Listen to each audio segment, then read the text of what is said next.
하나님께서는 이스라엘을 구원하기 위해서 그들에게 찾아와 대언자를 선택하셨고 대언자인 모세와 아론을 통해서 이스라엘 백성에게 구원의 메시지, 즉 복음의 메시지를 전했습니다. 그러나 우리가 같이 본문에서 살펴본 것처럼 이스라엘 사람들은 하나님께서 자신들을 구원해 주시겠다, 이 좋은 소식을 들었음에도 불구하고 9절에서는 어떤 반응을 보입니까?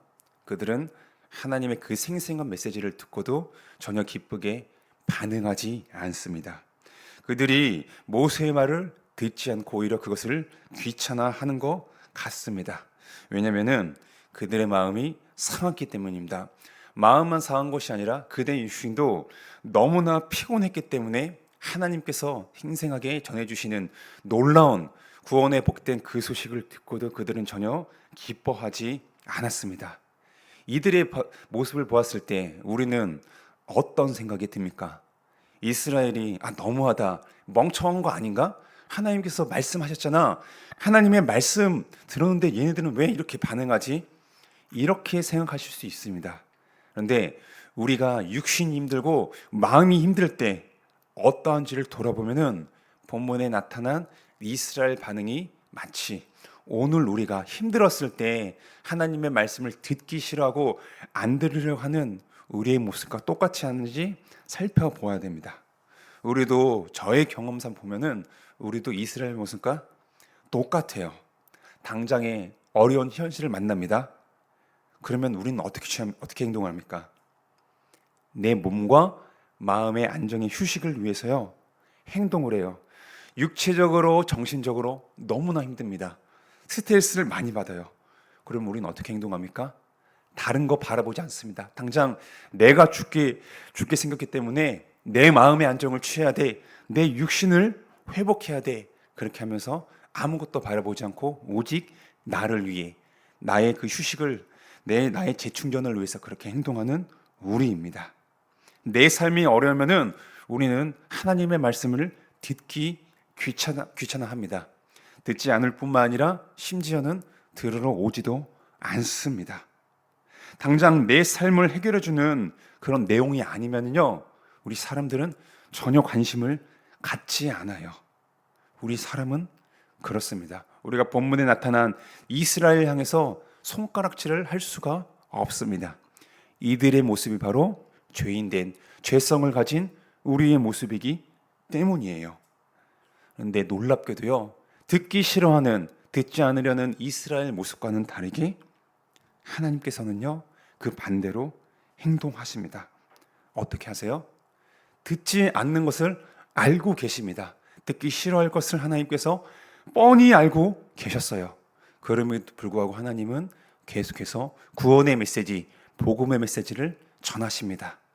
모세와 아론을 통해서 내가 너희에게 이렇게 행하겠다, 하나님의 그 놀라운 말씀을 계속해서 전해 주십니다. 우리가 이런 하나님의 모습을 보았을 때 하나님께서는 우리 사람과는 다르게 인내가 많으십니다. 끈질기십니다. 은혜가 풍성하십니다.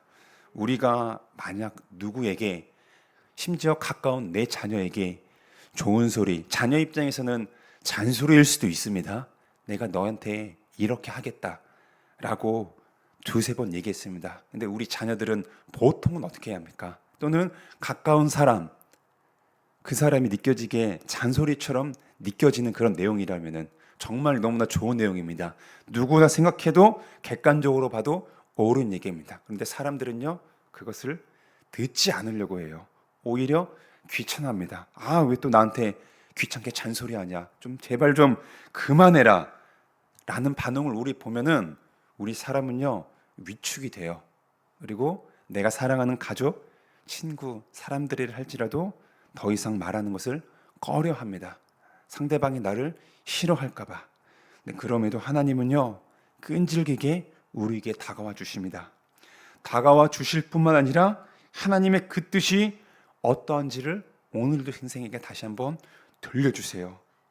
잘 듣지 않는 거, 듣기 싫어하는 거 하나님께서 모르실까요? 우리의 그런 본성을요 하나님은 너무나 잘 아십니다. 우리를 지으신 하나님이시기 때문에 우리가 어떠한지를 너무나 잘 알고 계세요. 오늘 우리를 키우시기 이전에, 우리를 다스리기 이전에, 만나시기 이전에 이미 구약에 선택된 백성 이스라엘을 경험하신 하나님이십니다. 우리 또한 모르실까요? 너무나 잘 아시는 하나님이십니다. 그럼에도 하나님은요, 쉽게 포기하는 우리와 대조됩니다. 반대 되십니다. 우리가 두세 번 말했을 때 듣지 않으면 포기하는 것처럼 더 이상 말을 안 하려고 하지만은, 하나님은 이런 우리에게, 우리를 너무나 잘 아시지만 그럼에도 불구하고 계속해서 자신의 뜻을 보여주십니다. 말씀하십니다. 우리는 하나님의 말씀을 듣지 않으려고 해요. 당장 내 안에 떨어진 떡이라면은 그런 것만 들으려고 하는 우리입니다. 근데 반대로 하나님은 말씀하실 뿐만 아니라 우리의 소리를 들으십니다. 작은 신음소리라고 할지라도 하나님은 우리가 말하는 것, 입으로 내뱉는 것, 하나님께 아뢰는 것, 그거 세미한 소리 하나조차 하나님께서는 놓치지 않고 들으십니다. 그러므로 말미암아 하나님께서는 오늘 2절부터 7절의 내용을 말씀하신 거예요. 듣지 않는 사람들과 대조되게 하나님은 그들의 목소리를 들으셨습니다. 애굽에 종살이 함으로써 너무나 육체가 고단하잖아요. 그들은 하나님께 부르짖었습니다. 우리가 앞에서 살펴보았어요. 2장부터 쭉 이스라엘 사람들이 애굽의 그런 힘든 노동, 갈굼 그런 것들을 겪으니까 그들은요 하나님께 부르짖습니다. 하나님은요 그 신음소리를 들으셨어요. 그래서 어떻게 얘기하십니까? 하나님은요 5절에 보면은 내가 애굽 사람이 종으로 삼은 이스라엘 자손의 신음소리를 듣고, 9절의 내용은 이스라엘 사람들과 너무나 대조가 되잖아요. 이스라엘 백성, 하나님의 백성으로 칭함받는 그들은 듣지 않습니다. 그러나 하나님은요 그들의 작은 신음소리조차 들으시는 우리 하나님이십니다. 들으시는 하나님께서는 어떻게 하셨어요? 구원을 말씀하셨습니다. 이제 내가 너희에게 행할 것이다. 무엇을 행하신다고 말씀하세요? 애굽인으로부터 압제받는 그런 현실에서, 종살이의 형편에서 내가 너를 구원할게, 구원할 거야, 그렇게 모세를 통해서 말씀하십니다. 현실의 어려움을 내가 해결해 주겠다고 하나님께서 친히 그렇게 말씀하셨어요. 이 구원으로 끝났을까요? 하나님은 여기에 더하십니다. 우리가 마트에 가면은, 특히 큰 마트에 가면은 1+1 그런 거 보는 것처럼 내가 애굽의 종살이에서 구해줄게, 이걸로 끝 아니에요. 하나님께서 은혜가 풍성하심이 여기서 드러납니다. 구원으로 끝나는 것이 아니라 내가 너희를 약속의 땅으로 인도해 줄게. 너희 조상들에게 약속했던 그 가나안 땅, 적박꿀이 꿀이 흐르는 그 땅으로 너를 인도할 것이야. 단순히 종살이 끝 이것이 아니라 애굽 땅으로 내가 친히 너희와 함께함으로 인도하시겠다. 그 약속을 하십니다. 1+1. 우리가 너무 좋아하잖아요. 하나 사는데 하나 더 구하면은 너무나 좋아하잖아요. 근데 하나님께서는요 요구하지도 않았는데 이스라엘 사람들에게, 자신의 백성들에게 은혜가 풍성함이 어떠한지를 그렇게 말씀하시며 약속하십니다. 왜 하나님께서는 이 약속을 주셨을까요? 이 말씀을 왜 하셨을까요? 그것은 다름이 아닙니다. 언약을 이루기 위해서예요.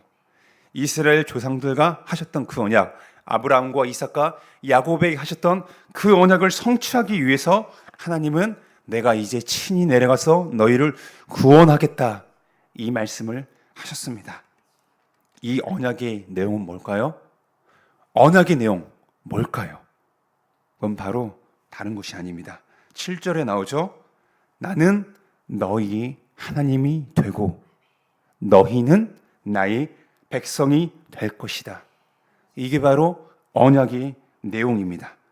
조상들에게 하셨던 이 약속을 이루기 위해서요, 내가 너희 하나님이 되고 너희는 나의 거룩한 백성이 되기 위해서 내가 이것을 실행하기 위해서 이제 너희를 구원하러 가겠다, 내가 움직일게, 그렇게 약속을 하십니다.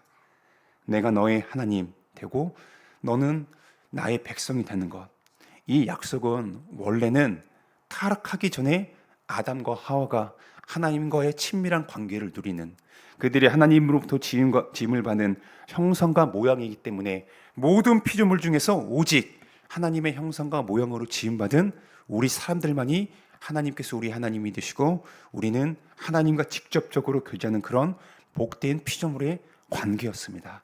그런데 이 관계가 깨지게 되죠. 어떤 사건으로 인해서 그렇죠?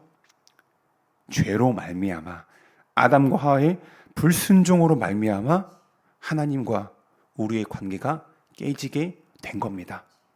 그래서 아담과 하와가 하나님을 피해서 도망갔고 에덴 동산에서 추방당한 것이 그렇게 하나님과 우리의 관계가 깨진 것을 단편적으로 보여주고 계십니다. 이 관계 어떻게 회복할 수가 있을까요? 사람이 스스로 이 관계를 회복하지 못합니다. 그 이유에 보면은 누가 먼저 다가오셨어요? 사람이 하나님을 찾아간 것이 아닙니다. 창세기 3장을 우리가 보면은 죄를 지은 후에 아담과 하와는 어떻게 반응했습니까? 하나님, 저 여기 있어요. 저 찾아보세요. 숨바꼭질한 게 아닙니다. 그들은 두려워서 숨었습니다. 그런데 하나님은요, 이런 죄 지은 자들에게, 죽어 마땅한 그들에게 하나님은 부드러운 음성으로 그들을 사랑하는 마음을 가지고 다가와서 찾으셨습니다. 아담아, 내가 어디 있느냐? 내가 너를 찾고 있다. 라고 그렇게 말씀하셨어요. 하나님께서는 이 말씀, 내가 너희 하나님이 되고 너희는 나의 백성 된다, 이것을 이루기 위해서 이때부터 시작을 하셨습니다. 한 개인으로 끝난 것이 아니라 이 약속이 이제 하나님께서는 출애굽 때에 하나님의 백성 이스라엘을 선택하여 주심으로 말미암아 그 약속을 친히 이루실 것입니다. 이루셨고요. 나중에 우리가 출애굽기 19장에서 이것을 살펴볼 것입니다. 우리가 복이라고 생각했을 때 다른 것이 복이 아니에요. 아브라함에게 약속하셨던 창세기 12장 3절에서 말씀하셨던 그 복이 다른 것이 아닙니다. 바로 6장 7절에 있는 그 내용입니다. 내가 너희 하나님이 되고 너희는 나의 백성이 된다. 그게 누굴 통해서 이루어졌어요? 지금 모든 사람들이 누구나 예수 그리스도를 믿으면은 하나님의 백성이 될 수 있고, 믿는 자는 하나님을 아버지라고 부르는 나의 하나님, 우리의 하나님이라고 부를 수가 있습니다. 창세기 12장에서 말씀하셨던 그 복은 바로 이거예요. 너의 씨로 말미암아 천하 만민이 복을 받는다. 물질의 복을 얘기하는 것이 아니라 아담으로 인해서 깨어졌던 그의 관계가 이제는 하나님의 아들 예수 그리스도, 다윗과 아브라함의 육신의 후손인 예수님을 통해서 이 복이 드디어 성취가 되었습니다. 그래서 우리가 하나님을 어떤 분으로 부릅니까? 우리의 아버지라고 부릅니다. 그리고 우리는 하나님의 구원받은 거룩한 백성이 된 것입니다. 우리가 오늘 살아가면서 이 사실을 기억합시다. 딴 걸로 인해서 우리가 복을 받은 게 아니에요. 물론 우리는 살아가면서 물질의 필요함을 구할 수도 있습니다. 그것 자체가 나쁜 게 아니에요. 육신의 자녀들이 부모님에게 용돈 주세요, 저 이거 필요합니다, 말씀드리잖아요. 그걸 나쁘게 봅니까 부모님들이? 아닙니다. 오히려 더 해주고 싶은데 못 해줘서 미안할 뿐이죠. 하나님은 우리 육신의 부모님보다 더 은혜가 많으십니다. 자비가 많으시고 인내가 크십니다. 우리의 물질의 필요를 아뢰 수 있습니다. 구할 수 있어요. 예수님께서 주기도문에서도 그렇게 말씀하시잖아요. 그런데 우리가 복을 생각할 때 다른 것이 첫 번째 복이 아니라 죄인이었던 내가, 하나님을 아버지라고 부를 수 없던 우리가, 하나님의 백성이 될 수 없었던 본질상 진노의 자녀였던 우리가 이제는, 전에는 그랬지만은 그러나 이제는 예수님을 믿음으로 말미암아 우리가 하나님의 백성이 되었다라는 이 사실을 오늘 기억합시다. 그러면요, 우리는 이미 이 세상에서 얻을 수 있는 거의 99%의 복을 우리는 이미 소유한 자입니다. 다만 우리가 현실의 환경이 너무나 크기 때문에 이미 받은 복을 바라보지 못하고 생각하지 못할 때가 너무나 커요. 본문의 9절에 나오는 이스라엘 사람들처럼 나의 현실의 필요에만 바라보는 우리 그래 투정 부리는 우리의 모습이 있습니다. 그래서 오늘 우리가 하나님께서 허락하신 하루를 지낼 때 언약의 약속이 뭐예요? 언약의 핵심이 뭐예요? 내가 너의 하나님이 되고 우리는 이제 하나님이 백성이 되었다는 이 사실을 기억합시다.